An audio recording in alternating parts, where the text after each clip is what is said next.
Welcome to Behavioral Logic, where I explore intelligent behavior in theory and practice.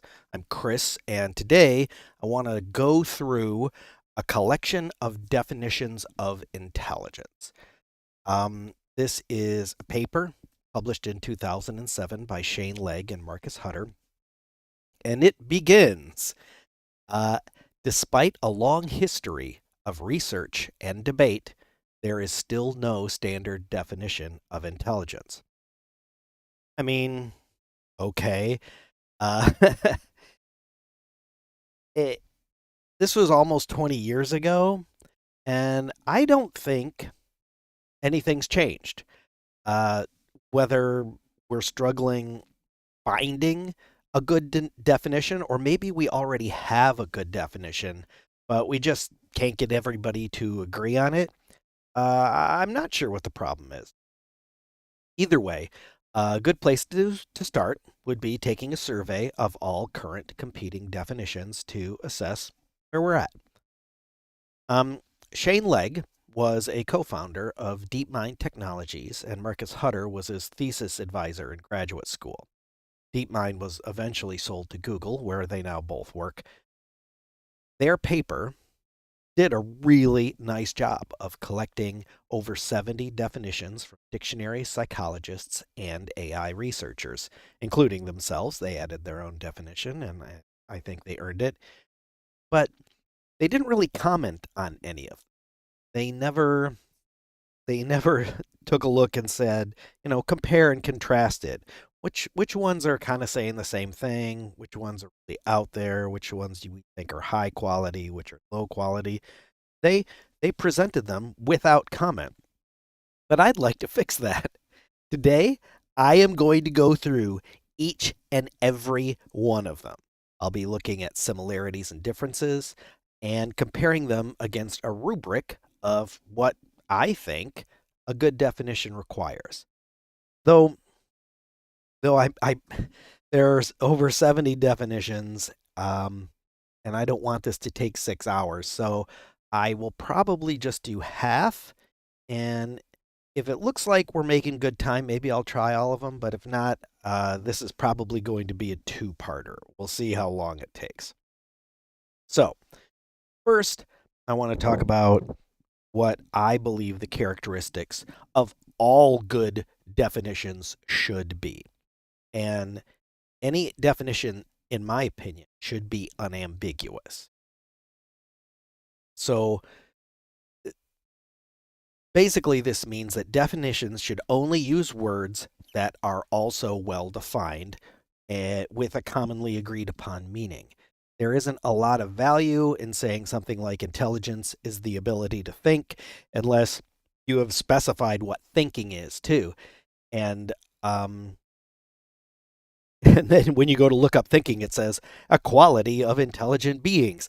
So this also really gets you into sort of circular reasoning. I want my definition of intelligence to use common words. And if they're not common, then I think that uh, maybe we need more definition. Get that. I'm not sure how to mute this thing if I have to cough or sneeze. Blow my nose. Well, this is the first of a series I'm going to be doing this year, and hopefully I will get better as I go. So please forgive me if this one is a little rough. You got to dive in somewhere. Um, also, some words may be well defined, but they could have multiple meanings depending on the context, and we'll need to be certain which context that is. So that is the first requirement that I have of all definitions, not just intelligence. The second requirement I have is that it is testable. And by this, I typically choose a collection of things that I believe should clearly fit the definition, and some things that clearly should not fit the definition. And then maybe a few kind of in the middle to really test it. For intelligence, I've been using humans as Most of us agree humans are intelligent if we know nothing else. Um, and I also chose an octopus because this is clearly an intelligent critter, but not human. Thank you, Playa the Sato. You are my biggest fan, whether you like it or not. Um, anyhow, uh, and I'm also choosing a rock is something that isn't intelligent. And I hope we can all agree on that. The stuff in the middle, I am picking a calculator and a bacterium. Are these intelligent? I mean, they seem to have complicated behavior, but I don't know. I don't know if it's enough to consider them intelligent or not. Lastly, I believe um, all definitions should be parsimonious, which if any part of the definition can be removed and the definition is just as good or better than it was, then definitely do that. We don't need a lot of gobbledygook. This is hard enough. We don't need to add extra stuff that we um the last requirement I have. Did I say that was the last requirement? I added one late in the game.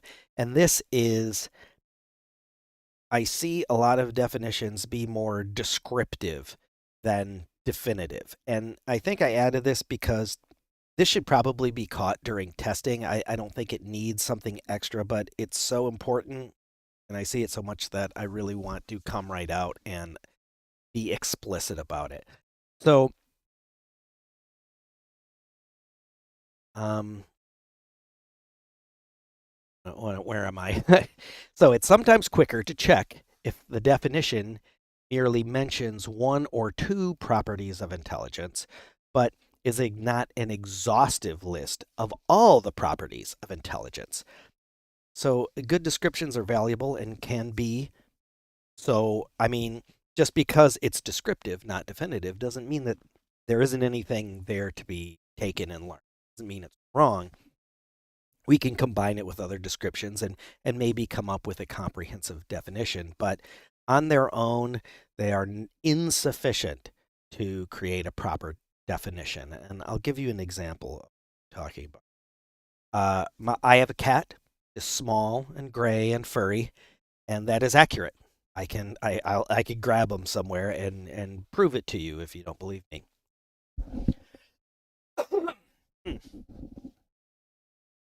Sorry about that. But small, gray, and furry could also describe an opossum, which is clearly not my cat.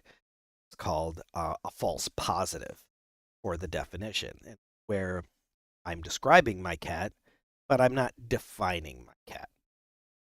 So those four rules, all all definitions, whether they're about intelligence or not, I don't care. I think those are things that high quality definitions should do. Um, I do have one specific requirement for intelligence, though. And so for this definition, I am not looking for how to measure or compare intelligences. I want a true false definition that it can discern between two things. Anything with even the smallest amount of intelligence and something that has zero intelligence. So I can't really I'm not okay with any definition that only focuses on high intelligence. Anything advanced or complex, as opposed to simpler types, isn't going to work. I want a Boolean. I want a true or false. Yes, this has intelligence. It's not very intelligent. It's barely intelligent, but it still qualifies as intelligent no matter how stupid it is. And that puts it into a same category as us or any other highly intelligent. But I'm not interested in saying intelligence means this is more intelligent or less intelligent. I think we have to agree what intelligence is before we start getting into that territory. So let's get started. The very first section, see the are collective definitions. And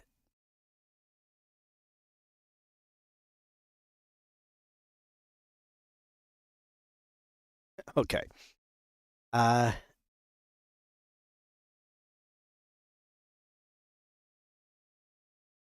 so the first section is from groups of people.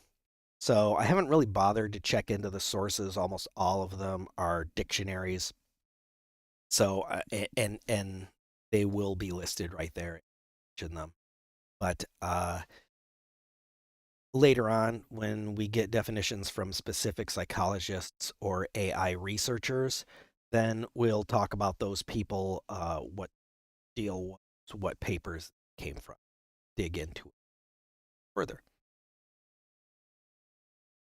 So, very first one, the ability to use memory, knowledge, experience, understanding, reasoning, imagination, and judgment in order to solve problems and adapt to new situations. I'll highlight that. That'll make it. All Words Dictionary 2006. This one is a great one to start with because I think it is a good example of what I mean by ambiguous. It might not technically be wrong, but we won't know unless we go back and define memory, knowledge, experience, understanding, reasoning, imagination, and judgment, not to mention what solving problems and adapting to new situations are. We're going to see a lot of these as we go down, and I do think there is valuable when we dig into what solving problems could possibly mean and what adapting to new situations could possibly mean. I don't think it's wrong, but if we're looking for a definition, I more explicit. So nice, but no, thank you. The second little, the capacity to acquire and apply knowledge. American Heritage Dictionary, 4th edition. So, acquiring knowledge, I think that seems clear, but what is applying knowledge? I can't be 100% certain what by this. Almost any kind of measurement instrumentation can acquire knowledge. I have this really great instant read thermometer that I use for cooking. I stick it in a turkey and it acquires knowledge. It shows me a number that is information relevant to the turkey. I don't think my my thermometer is intelligent, and I'm sure it doesn't apply the knowledge, but again, I'm not entirely certain what that is. Um, Again, I think as we see this term coming up, I hope that by the time we get through it, we can sort of come up to a general idea of what applying knowledge is, and then go back. You were saying, oh, solve problems, adapt to new situations, apply knowledge. These are all important, but what do they really mean? And what I'm hoping to do is create a definition that explicitly states what those things are unambiguously. But we've got a long way to go. That's 2 out of 71. Oh my gosh. Lord help. Um Number 3. Individuals differ from one another in their ability to understand complex ideas, to adapt effectively to the environment, to learn from experience, to engage in various forms of reasoning, to overcome obstacles by taking thought. The American Psychological Association. And this will be the first one that my complaint is that it is comparative. It's right there. Individuals differ in their ability. I don't want to know about the differences. I want to know, do they have the ability at all? Um, Other than that, it is also very ambiguous. So not a lot. That's going to be especially of the collective definitions. And I get it. You're making a dictionary. You want people to have to go up and look other words up in your dictionary. Hey, that's your bread and butter right there. Um, use if you went into the dictionary and got exactly what you need and closed it and put it back on your shelf. I mean, what's the point of that? You gotta sell it. Um, let's go to the next one. The ability to learn, understand, and make judgments or have opinions that are based on reason. Um, the only word in this that I don't I don't think that we need further definition is the. Um, but ability to learn, understand, make judgments, have opinions that are based on reason. That's what we're trying to define. You're just kind of rubbing my nose in it at this point, and I think that's mean. Um, 5. Intelligence. Intelligence is a very general mental ability. It's a very general mental capability that, among other things, involves the ability to reason, plan, solve problems, think abstractly, comprehend complex ideas, learn quickly, and learn from experience. Um, so, initial thoughts on this. This is a common statement with 52 expert signatories. Well, if they're expert signatories, how can they be wrong? there, the phrase in here, among other things, that's sort of like, yeah, what a cop out. Um, they might be right about all of this if we had clearer definitions, but you're saying among other things, this is descriptive. It is not definitive. You have to list all the things, or otherwise, how do we know if when we come across something if it's intelligent? If it has one of those other things, then we're not going to know. So it's not very useful. Um, but also it uses complex. It uses quickly. These are also comparative, and they really focus on advanced types, human types of intelligence, not necessarily all types of it. And this is the first time to see the phrase "think abstractly." That comes up a lot, and I'm just like, how else do you think? If something thought concretely, would it not be intelligent? I don't like this. It sounds really fancy. Think abstractly sounds really important, but it doesn't really mean anything. Not surprising. In a definition by committee, um, we're going to come back to this one. I don't know if there's anything specific, but the common statement with 52 expert signatories are psychologists. And this is going to, when we get into the psychologist definition, we're going to talk about why 52 psychologists felt that they needed to sign something about intelligence. And it is a big fiasco. But sadly, I guess we should know this. Let's put it out right here. Defining intelligence is not necessarily like defining gravity or matter or energy. Intelligence is very important to us, who we are, and it can get very political. It can get very contentious very, very quickly. And as much as I would love to, no, I'm an objective scientist. I'm going to come in here and just look at the facts, just the facts, ma'am. That's not possible. I have I have strong feelings about intelligence and how it relates to me and other people, and there are going to be some things that make me feel good that I like, and there are going to be some things that I don't like. And it doesn't necessarily mean they're right or wrong. It When we get to the psychologist section, we are going to dive into some of the controversy. Number 6, the ability to learn facts and skills and apply them, especially when this ability is highly developed. So, especially when it's highly developed, I said I don't want to focus on complex or comparative kinds of properties. Um, if something is less intelligent, does it mean it is not intelligent? I would say if you say something is less intelligent, it definitely means it has to be intelligent. It has to have this.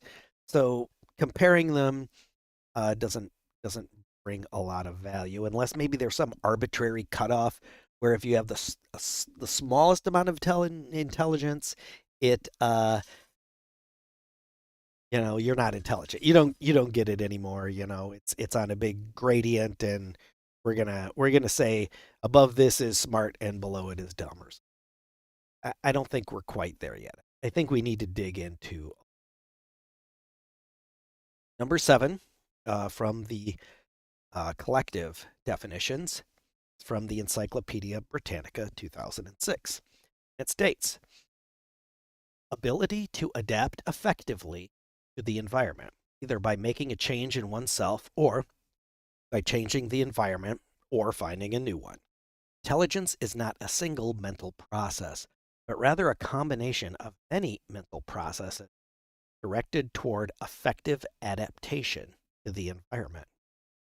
This is very descriptive, but it does have some really interesting descriptions, in my opinion.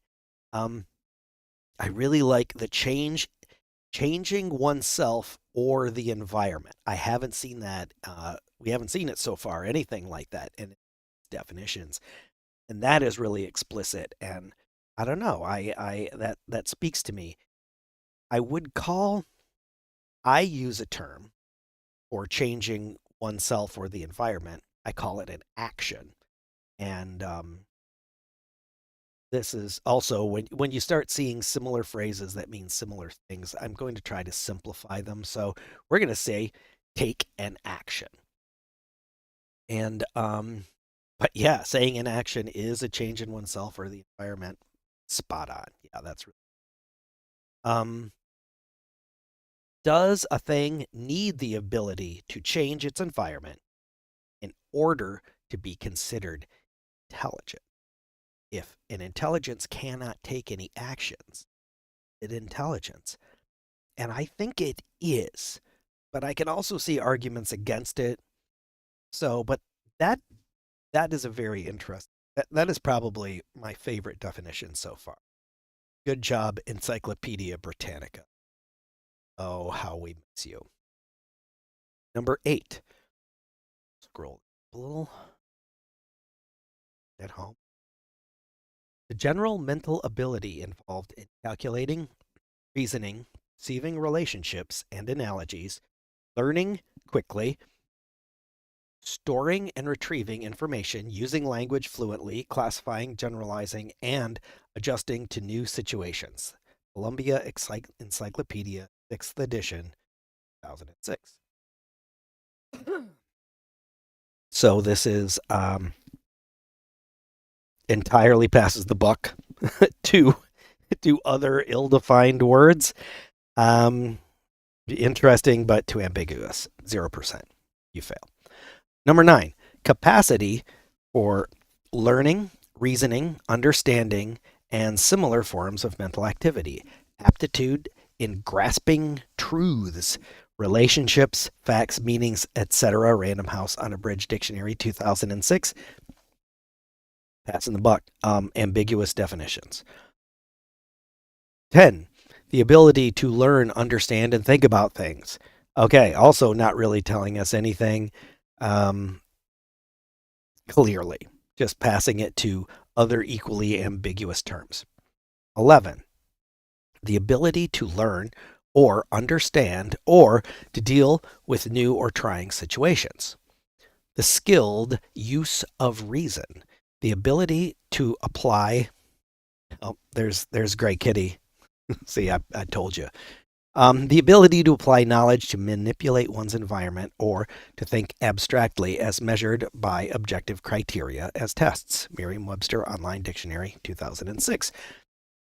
This is not as bad. I do think there's some cool stuff in there. They bring up the manipulating one's environment. Hey, could they? And that is, I think, not ambiguously defined. That goes back to taking an action. The rest is kind of word salad.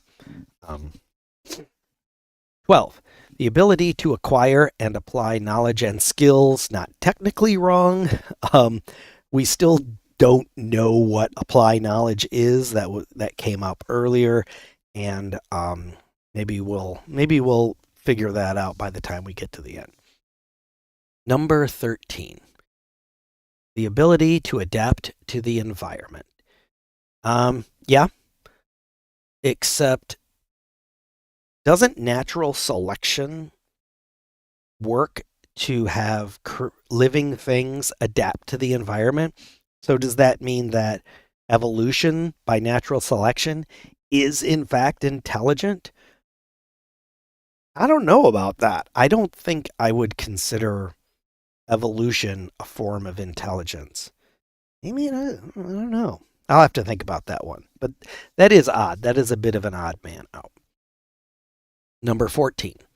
Intelligence is a property of mind that encompasses many related mental abilities, such as the capacities to reason, plan, solve problems, think abstractly, comprehend ideas and language, and learn. Wikipedia. Nice. This does have my favorite my favorite phrase, think abstractly. Yeah, no. Doesn't mean anything. But it does include the ability to comprehend language as a requirement. Now, is language truly necessary for intelligence? I mean, I see we're intelligent and we blather on and on if this video is, of course, any evidence. But, as the legendary Qui-Gon Jinn said, the ability to speak does not make you intelligent. And I'm going to have to agree with Liam Neeson on this one. Uh, I think there are probably incredibly intelligent creatures that are solitary and have very little need for language. So as much as language is definitely, it requires intelligence to have language, I don't think language is required to have intelligence. Number 15. Let's get to scrolling. Oh, we're making good time. Capacity of mind, especially to understand principles, truths, facts, or meanings, acquire knowledge and apply it to practice, the ability to learn and comprehend. Wiktionary, October 4th, 2006. It's passing the buck. If this isn't doing enough to just pass the buck to other ill-defined terms, it also includes this word truths. What is up with that? I don't even understand. What are they implying? I can't even guess what they're implying by truths. Seems kind of like a charged word to me. Number 16, the ability to learn and understand or to deal with problems. World Central Student Dictionary, 2006. Yeah, that's all ambiguous. Sorry. Though dealing with problems, I do think when we talk about what exactly is a problem, I think we can define that. And then if we can define that, we can maybe come back to this one and it'll make a little more sense. Number 17, the ability to comprehend, to understand and profit from experience. You know what? This has a cool little thing in it. The word profit. I haven't really seen that anywhere else. We're talking about adapting, applying, solving problems, but to what end?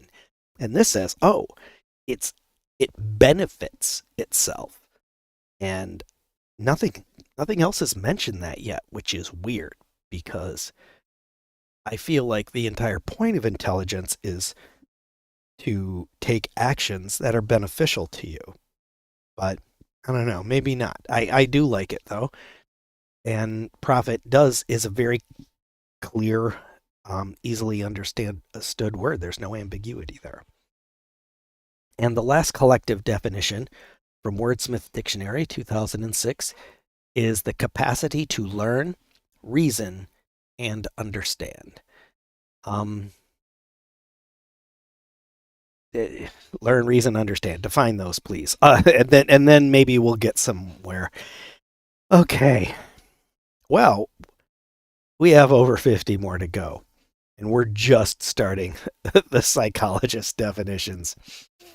And the first one is going to open a pretty big can of worms that I mentioned earlier. about some of the controversies involved in defining intelligence. So, psychologist definitions. There are 35 of them.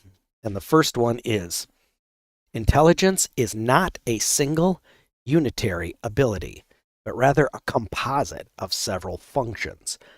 The term denotes that a combination of abilities required for survival and advancement within a particular culture. And Anastasi. She was an American psychologist, pioneer in intelligence testing. And this is when I first read this, it was weird. I'm like, culture? What? I don't understand what culture has to do with intelligence at all. I don't think being social is a requirement for intelligence. I mean, some clearly are. There's a definite love for language in the AI community. I don't share, but it's not to be denied. I also say this definition is a little too descriptive, except even its descriptions are I'm not sure where she's going with it. Again, that's what I thought at first.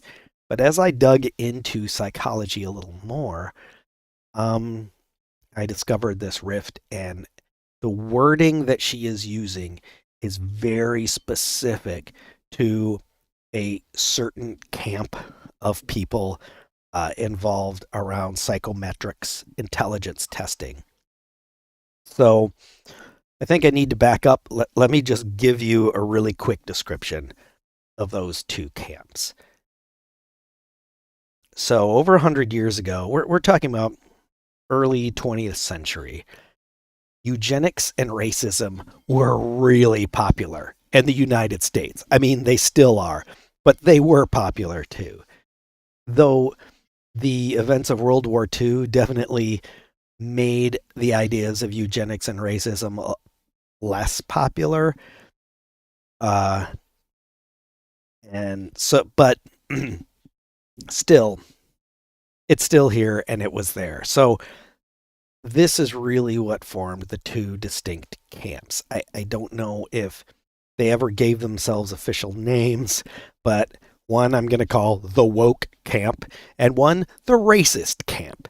Um, so, and it's unfortunate because I don't think either the ideas in either camp are necessarily woke or racist, but the ideas, if which ideas are true and false, is very important to their particular agenda. And you can see psychologists falling clearly into one or the other.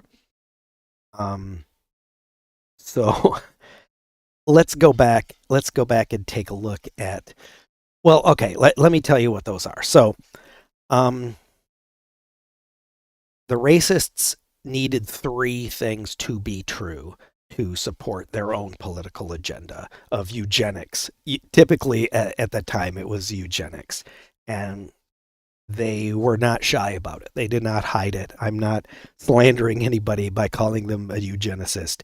They called themselves this. So, first, intelligence can really only be one thing.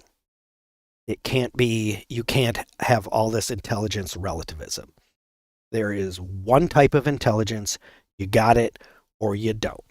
It can be represented with a single scalar value, IQ. And I think we all know about the history of IQ and intelligence and racism. And this is what we're getting into. So it's one thing. We can accurately quantify it in a culturally unbiased way. And third, the intelligence of a person is overwhelmingly determined by genetics. Let's go back and read Dr. Anastasia's definition again. Intelligence is not a single unitary ability, but rather a composite of several functions.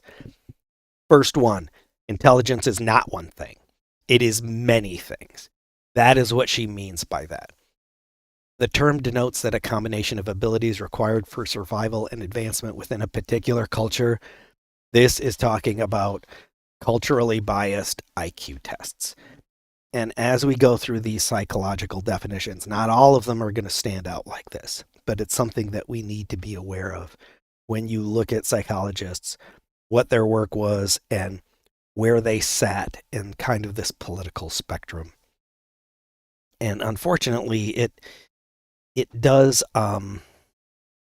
it does kind of cloud what should be a very scientific thing. But what are we going to do? I mean, we're apes with with our very own agendas, and we have to admit it. We need to be upfront about it. We can't pretend like we're being objective because we're not. Let's move on. Number two, the facet of mind underlying our capacity to think and to solve novel problems, to reason and to have knowledge of the world. M. Anderson via MS Encarta Online Encyclopedia. Yeah, that's kind of like a collective definition. That is passing the buck to other vague words. Number three, it seems to us that in intelligence there's a fundamental faculty, the alteration or the lack of which is of the utmost importance for practical life. This faculty is judgment, otherwise called good sense, practical sense, initiative, the faculty of adapting oneself to circumstances. This is Alfred Binet, one of the originators of the IQ test. And Alfred, you fail my test. Bad definition. Good sense. You defined intelligence with the phrase "good sense." Can we get a little more rigorous here? Let's be a little more specific. There is some interesting stuff. It talks about adapting oneself to circumstances. Same thing, adapting to the environment that we've been seeing previously. Um, and yeah, that it was a little disappointing for such a famous dude, but oh well. Also, I guess I don't want to judge them too harshly. Legg and Hutter, a lot of these people did not explicitly try to define intelligence. I think Legg and Hutter went into their work, tried to pull out quotes that seem to apply. So yeah, disappointing. Maybe he has a better definition somewhere else. I don't know. Number four, we shall use the term intelligence to mean the ability of an organism to solve new problems. W.V. Bingham. So this is an American psychologist who wrote a very influential book about intelligence testing called Aptitude and Aptitude Testing. He worked on creating the intelligence tests for the U.S. Army, and very well known, did really nice work. I don't like the definition personally. The ability of an organism to solve new problems is like, well, what if they're solving the old? If something solves existing problems or previous problems, does that mean it's not smart? I think if you're solving problems, you're probably pretty smart. Now, solving new problems is even harder, yeah, but I don't think it's exclusive to intelligence. Number five, intelligence is what is measured by intelligence tests. Edwin Boring. Funny. Very funny. Though when you take a look into him, he did work with the previous psychologist, Bingham, on intelligence testing, but later he grew disillusioned with them. And I think he lost some of his belief in their value and their accuracy. And I think that is reflected in this definition. Again, it isn't useful to us, but I do think it is an interesting commentary, and it's useful to kind of understand the history and the environment where psychologists were researching, trying to learn and discover the mysteries of intelligence. And I appreciate their work. I don't want to be, I'm riffing on this. I see somebody, it's like, that's stupid. I don't want to be unappreciative. I do think that we should look at these critically, and I don't think we have to be polite because most of these people are dead.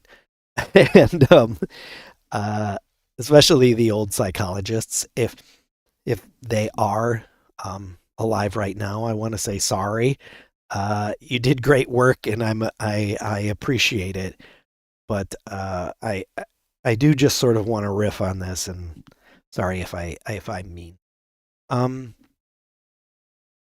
let's go to number 6 now. Equality that is intellectual and not emotional or moral.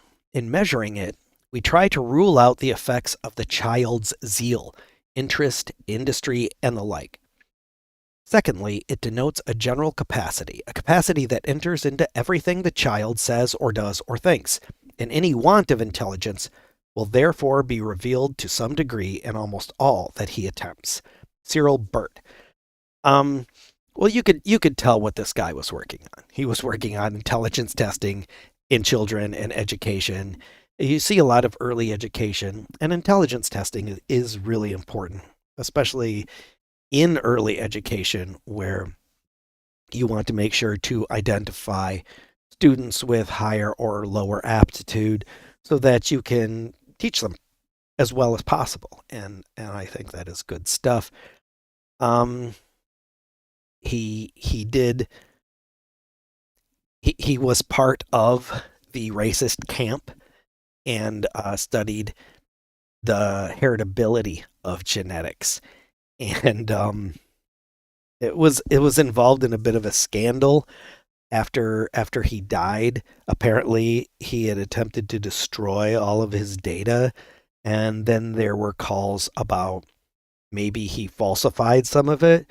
I don't know if it was ever definitively determined, but he did appears to be a bit discredited. But again, maybe that was just political.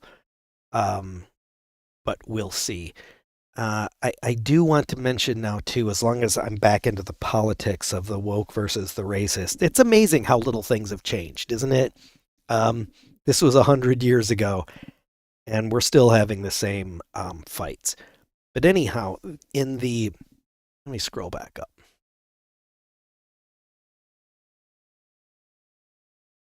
Common statement with 52 expert signatories.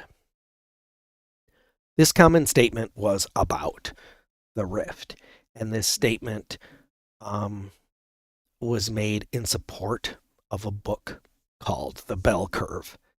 And the bell curve is a part of the racist eugenics camp that tries to show evidence that there are racial differences in IQ and that they are based on genetics. Um, and it convinced nobody that didn't already believe it. And you can definitely find online some really great rebuttals. Um, so who did one? Was it that Sean did like a 6 hour one? Let's take it. Let me just the bell curve. Let me just double check. I was gonna check this out. Yes, it was Sean, and it is 2 hours and 39 minutes. Um, oh, there's lots of stuff on YouTube. Lex Friedman, The Bell Curve, the most controversial book ever in science. Um, so yeah, this is something that everyone needs to be aware of, and I recommend you go in and learn about it. I do think Sean's video on it is very thorough against showing that it's not very scientific, but I'm sure that you can also find videos showing both sides. So that is what this is about, and these kind of things they sort of pollute everything. Um, the next one is number 7. Hopefully, we can get some more science out of this. A person possesses intelligence insofar as he has learned or can learn to adjust himself to the environment. Um, Adjusting to the environment. This is a common thing that we're seeing over and over and over again. But can learn, I'm not sure what that means. Also, you could tell this is very anthropocentric. It's talking about a person. And I don't want to know if a person is intelligent. I already know a person, all people have intelligence. I want to know what it is. We have this thing. What exactly does it do? What are its properties? And what do we share with other creatures, and even who knows, even things that we haven't found yet on other planets. That's what interests me. I'm not really interested in people. I see them every day. Boring. Um. So, yeah, I do. I don't think I'm ready to really start expanding this adjust, adapt to the environment, but I do think it is legitimate. And I think that's the reason that we keep seeing it is because there's something there. Um, Number 8, the ability to plan and structure one's behavior with an end in view. This is uh, Jagannath Prasad Das, an Indian Canadian educational psychologist who specialized in educational psychology, intelligence, and childhood development. Uh, Nice, not bad. I do not hate that one. It does seem to be addressing complex intelligence because it has the ability to plan in there. Now, if it were just to, structure one's behavior with an end in view, maybe getting rid of that plan gets rid of my gets gets rid of my only concerns. And structure one's behavior, this goes back to actions. A behavior is taking an action in a certain situation, and they're choosing this action for a purpose. Hmm. Yeah, I do like that one. All right, my favorite so far. Thank you, JP Das. Maybe we should read a little more about this guy. He seems interesting. All right, number 9, the capacity to learn or to profit by experience. This is W.F. Dearborn, an American psychologist who specialized in education and experimentation. He brings up profit again, which I already mentioned. I love. It's a word that has a meaning, and I feel like it has something to do with intelligence. But he also uses or learn, which is weird. I mean, what again? And let's do like last time. Let's just get rid of learn and say the capacity to profit by experience. I don't think that's worse. You know what? I think that we've improved it by removing a little ambiguity. Maybe what if it's the the capacity to learn to profit instead of learn or profit? All right, that could make even more sense. Um, but until we can rigorously define learn, I don't know if it brings much value. Okay, number 10. In its lowest terms, intelligence is present where the individual animal or human being is aware, however dimly, of the relevance of his behavior to an objective. Hmm, not a bad start. Many definitions of what is indefinable have been attempted by psychologists. Yeah, that's why we're here, isn't it? That pretty much describes the entire problem. Uh, Definitions of the indefinable and all of the futile attempts. He says, of which the least unsatisfactory are 1, the capacity to meet novel situations or to learn to do so by new adaptive responses, and 2, the ability to perform tests or tasks involving the grasping of relationships, degree of the degree of intelligence being proportional to the complexity or the abstractness, or both, of the relationship. This is James Drever, a Scottish psychologist, I think, or it could be his son. There are two Scottish James Drevers with the same name, so I'm not sure which one this was. But the first sentence, wow, I can keep rereading that, and there's so much stuff I like about it. First off, I already talked about how I don't like anthropocentric.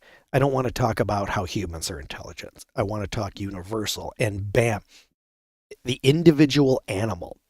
He says he uses animals, which is nice and not great. I mean, I think plants might be intelligent too, but not fungus. No, I'm kidding. I'm sure fungus are very, very nice people.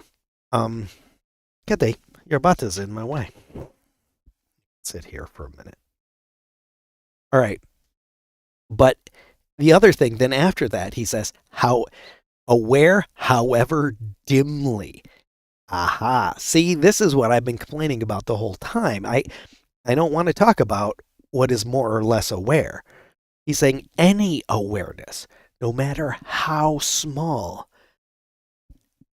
I like that. I like that a lot. And he's really the first person to bring that up. Okay. Um so he's saying an intelligent creature only requires the most basic awareness, not necessarily a conscious one, by addition. Um he immediately starts complaining about how nobody knows the definition and they all suck. And again, 100% on board with that. He was great.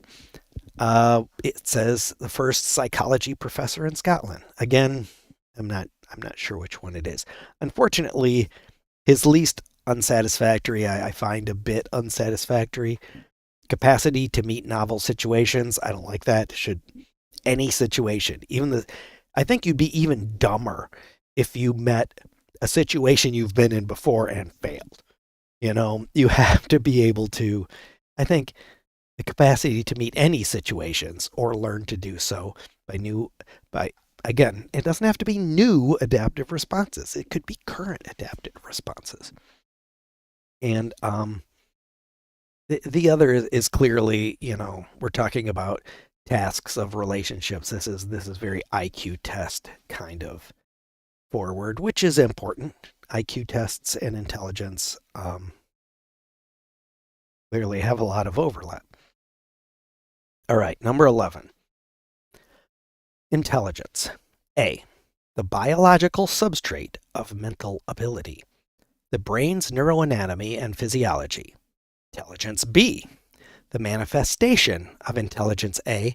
And everything that influences its expression in real-life behavior. Intelligence. C. The level of performance on psychomatic tests of cognitive ability. H.J. Eisnick, he was a German-born British psychologist, and like intelligence C is just that. Intelligence is what intelligence tests test. We've already talked about that one. Intelligence A is pretty much intelligence is whatever it is that the brain does, and I can't argue with that. I assume that is true, but it's hardly illuminating. Does that teach us anything? No. We already know intelligence is in the brain, and strangely, that makes it even more mysterious, not less. And intelligence B, the manifestation and everything. I don't know if I understand P. That's weird. I want to bring this guy up in the political spectrum. Hans Eisneck, for being somebody who led Nazi Germany, he was a huge proponent of heritability and intelligence. So he was a big believer in racial IQ differences. It does not reflect, I don't think, in this definition, but it is good to just keep it in mind.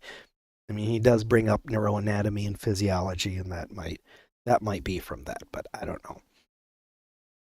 know. Number 12. Sensory capacity. Capacity for perpetual recognition, quickness, range or flexibility or association, facility and imagination, span of attention, quickness or alertness in response. F. N. Freeman. I wasn't able to find exactly who this guy was, but my problem is the quickness stuff. I don't. What arbitrary speed do two identical algorithms need so that one of them is intelligence and the other isn't? I mean, you could just like turn the CPU dial down on it, and then it would be doing exactly the same kind of problem solving or whatever intelligent algorithms do. But at some point, it's too slow, and then it's no longer intelligent. I can't. I'm not okay with that. That's not how it works. It, an intelligent algorithm is still intelligent, whether it runs fast or slow. So, yeah, I'm not okay with that. So I don't. Though this is kind of interesting because it does mention sensory capabilities, um, perceptual recognition, and strangely, unless I missed it, there are a lot of them. So I clearly could have missed people saying this, but drawing out perceptual recognition specifically, really nice. I'm wondering if that needs to be in more. I'm not entirely convinced that sensory capabilities are essential to intelligence. I mean, they're clearly important, but do you have to have senses to be intelligent? I mean, it's hard to imagine them not, but that doesn't mean that it's not true. Okay. Number 13. Adjustment or adaptation of the individual to his total environment or limited aspects thereof, the capacity to reorganize one's behavior patterns so as to act more effectively and more appropriately in novel situations. Novel, just say situations. The ability to learn. I don't know what that is. The extent to which a person is educable. The ability to carry on abstract thinking. Abstract thinking again. The effective use of concepts and symbols in dealing with a problem to be solved. W. Freeman. Uh, almost everything here I think I've talked about in different things. I don't know if I see anything new here. Adaptation to the environment. That's still something I think we have to tackle. It does seem to sort of focus on advanced intelligence and homocentrism or anthropocentrism. I don't know, is homocentrism like? I guess that would be all the Neanderthals would be included if we said that. Abstract thinking as opposed to some other kind of thinking. So yeah, that is again maybe not wrong, but not clear. Number 14. An intelligence is the ability to solve problems or to create products that are valued within one or more cultural settings. Howard Gardner. Uh, so there's that cultural. This is part of the woke camp. Howard Gardner was. In fact, he invented the theory of multiple intelligences. He is very like, nope, it's cultural. Intelligence is complex. Um, so he has a very clear political stance. I do think create products. I'm not sure. I haven't seen that discussed yet. Creating products. I mean, maybe that's just an anthropocentric kind of thing because we love building stuff. That's kind of what we do. Um, and solving problems. Yeah. Still haven't talked about solving problems and adapting to the environment. And yeah, when you see the word culture, that is talking about culturally biased IQ tests, typically. All right, number 15. Performing an operation on a specific type of content to produce a particular product. Whoa, there's that producing a product again. And guess what? You'll never guess what camp this guy is in. So let's First off, let's just examine this, and then we'll get into this guy's J.P. Guilford, and he also important psychologist in the early part of the 20th century, and we'll get to him. But first off, I'm not sure if performing an operation on a specific type of content, that sounds a little like, I mean, a computer or a calculator, any algorithm. I mean, 2 plus 2 equals 4 is kind of performing an operation on a type of content. So I don't, this may be the first one that I think is too broad, that, you could include a calculator clearly as intelligent using this, though a calculator does not uh, really have content to produce a particular product. Um, anyhow, let's go back, and so there was this guy, Charles Spearman, and he was an early psychologist, and he created this concept of the G factor, which is general intelligence. And it made sense because, I mean, especially if you're working with testing children and things like that, you might notice that there are very bright children that perform well on certain tasks and also perform well on different tasks. And you could see how you'd be like, oh, well, maybe there is one kind of thing underlying if one ability is broadly useful across a wide number of tasks. Guilford was very famous for saying no. um, that is that the G factor, the single numerical parameter that I guess we call as IQ, is not. You could see why one would think that, but it's not accurate. And he did a lot of work on that. In fact, he proposed that 3 dimensions were necessary for accurate description: operations, content, and products. Oh, it's called Guilford's structure of intellect theory.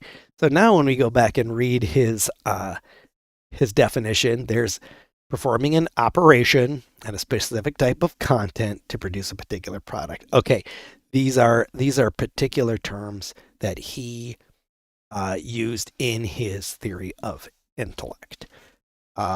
Interesting. Published in 1955. I want to look into that a little more. Guilford's structure of intellect, SI theory. Could be interesting. I seems valuable, even though 1955. Hey, people were smart back then too.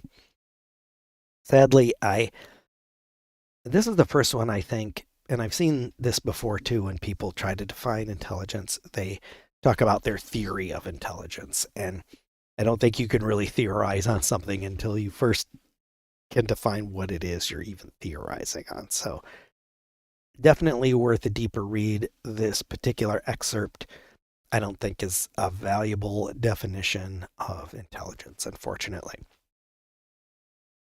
Number 16. Sensation, perception, association, memory, imagination, discrimination, judgment, and reasoning. N.E. Haggerty. This is just a list of terms that need further definition.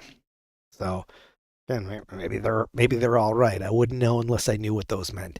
And I'm still trying to figure out what intelligence means. I don't need 10 more terms on my plate. That's just making everything worse, not better. 17.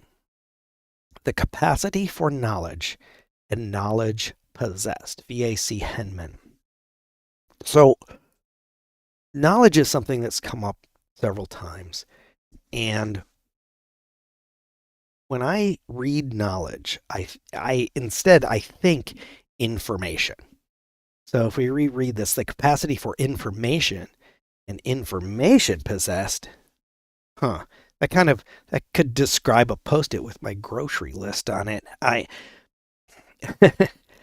Again, maybe this is an excerpt from something, but it does not seem to be this is starting. I, I criticize one definition for suggesting a calculator is intelligence. This seems to suggest that a post-it note is intelligent too. A little too broad. Maybe this is a good point to talk about a few of the things that we seem to be repeating, um, and maybe we can come to a conclusion, look for similarities between them. And I guess the biggest one for me is that adapt to the environment and solve problems are the ones that I think that they keep popping up and they seem valuable, but they aren't clear. Now, to me, when you're talking about solving problems, I also like those when they talk about profit, the ability for something to benefit. Nobody's used the term benefit. I like that. I like the term benefit, but profit is fine. Um,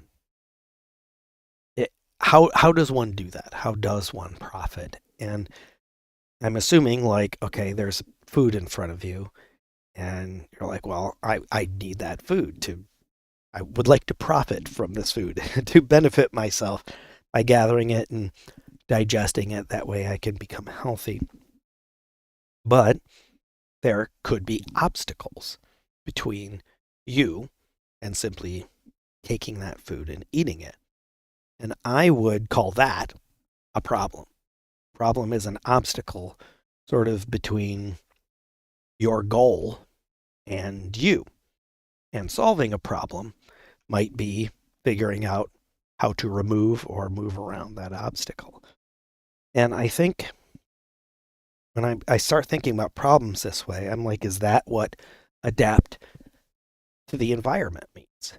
If the environment has your food and it has your obstacles, and we're trying to work our way through that, maybe that is what that means.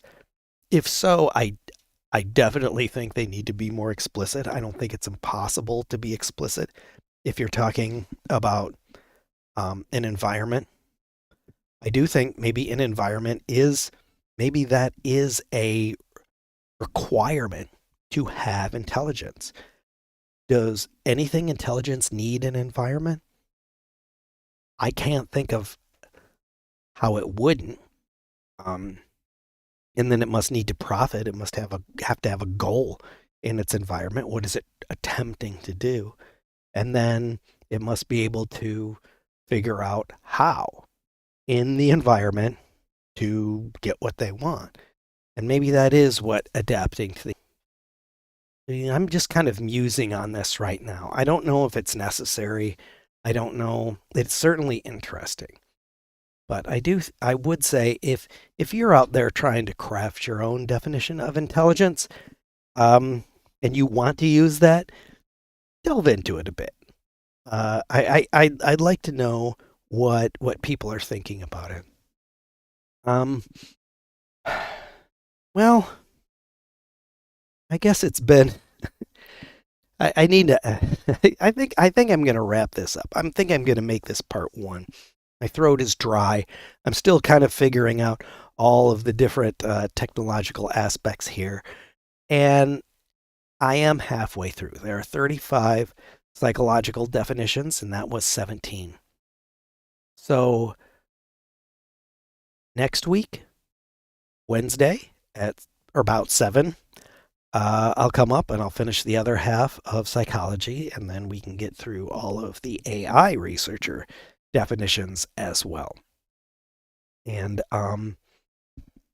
until then, please care for yourself and make good decisions.